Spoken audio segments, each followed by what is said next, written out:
the thing that's cool about brain-computer interfaces is they have a privileged look into a data source that none of those other wearable devices or none of those other things have. And now that we're moving into the AI era, I think everyone's realizing that having privileged access to those kind of proprietary data sources, particularly when they correlate with really important things like human happiness and welfare, that's gold. And so there's increasing there's real time as we speak, a kind of reframing of BCI from just like a prosthetics application that moves data from one place to another to access to brain data and the ability to build foundational models that couldn't be built any other way. It's wild to think how much we infer just from what we like on Facebook versus like what you can infer if you can read brain data raw with the BCI.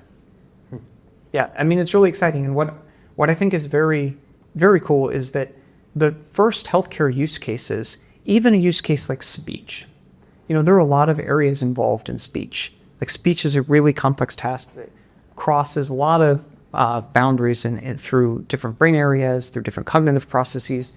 There are going to be biomarkers that come out of the earliest trials for BCI that are informative for other things. And having access to this data, we'll be able to build models and build better understanding that let us launch in kind of new cures. And then one day there'll be this tipping point where it's not just talking about cures, but also talking about basically apps. Right. Pushes the envelope on the research itself broadly just by trying to develop the technology. Yeah.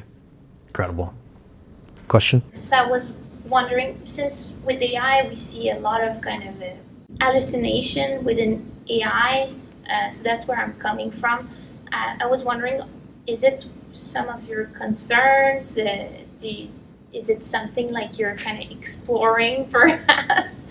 I'm going to reframe my question if you need me to. No, yeah. I mean, AI is a tool. And when you're integrating a tool into something as intimate as a brain-computer interface that might be speaking on someone's behalf or controlling a robotic arm, you need to understand the limits of the tool and you need to have safeguards for the tool.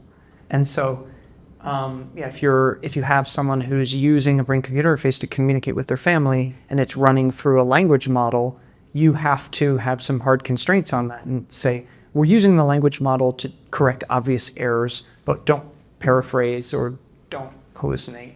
If you're using it to control, a robotic arm, there need to be hard boundaries for like what it can do. You don't want someone to punch through a wall or do something crazy. So, there's an upstream software that's, embedded in the device and the software that talks to that embedded software. And those can reset registers and do things that are meaningful that could impact, patient safety or like efficacy outcomes. And then there's downstream software that's really just like an application layer that we run. And so I think one good practice in designing systems like this is to have certain systems that are really locked down, like better than what you just described, and where we've kind of walked through every eventuality and we know that you can't F it up. And then have a lot of downstream flexibility where we know that the downstream software actually can't do any damage because it doesn't have the ability to. And so then you're more a sandbox environment. And so I think thinking through things, compartmentalizing and being maybe more clever at the beginning is helpful.